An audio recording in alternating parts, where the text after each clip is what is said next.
Leo heard it first. His ears twitched. A millisecond later, the ether was shattered by a horrendous thud. A splintering, grinding din followed. Stunned by the suddenness of it, the two women leapt to their feet. Their ears were assaulted by the clangor of the car horn. Now anxious, they looked toward the source of the blaring racket. It was just beyond the driveway gates. Then all went eerily silent.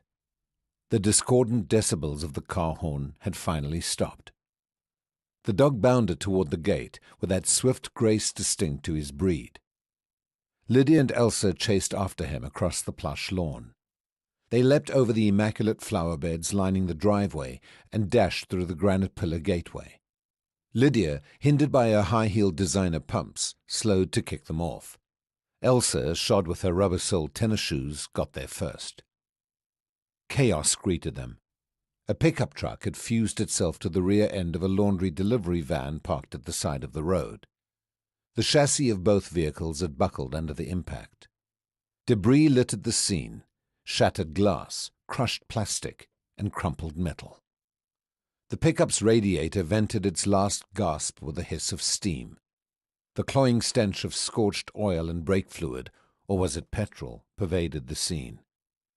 "No skid marks, eh? The crazy Mampara didn't even hit the brakes," said Elsa. She ran over to the parked delivery van and peered in. "It's empty," Elsa called back to Lydia. "I'm going to check the Bucky's driver now. I hope the poor oak's okay." Lydia hung back as the broken glass threatened her stocking feet. Elsa approached the crushed cab on the driver's side. "Ah, shame, man," she yelled. He struggled to get out. Blinded by blood flowing in his eyes, he desperately scrabbled at the door handle. But the door wouldn't budge. The vehicle's crushed frame had jammed it tight. Trapped, he attempted to cry for help. It was futile. Except for a gagged gurgle, no discernible sound sprung from his mouth. Stanwell's bloodied hands were cramped in the rigor of panic.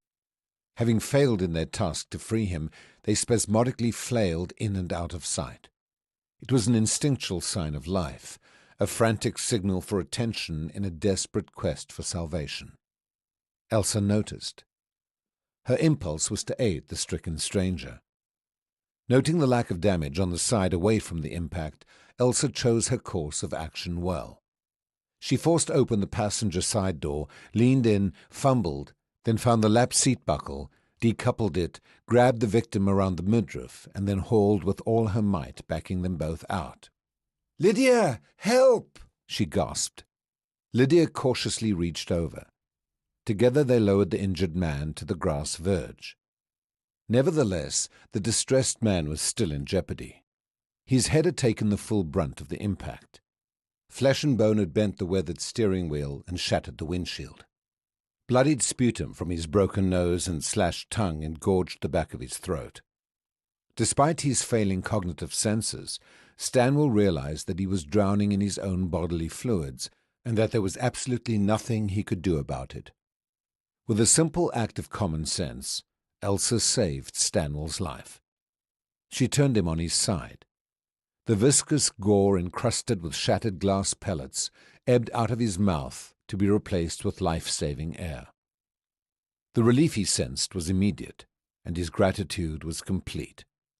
It was no wonder that when he witnessed his saviour for the first time through blood-infused, heavy-lidded eyes, he appreciated it solely in transcendent terms, a presence not bound by race, gender, colour, or creed. He peered up, curious, grateful. His head bobbed and weaved as his eyes attempted to focus, a task made more difficult by the halo of the midday sun gleaming behind the silhouetted figure. Finally, all came into focus. Every detail of her face was apparent to him. It was reassuring and friendly.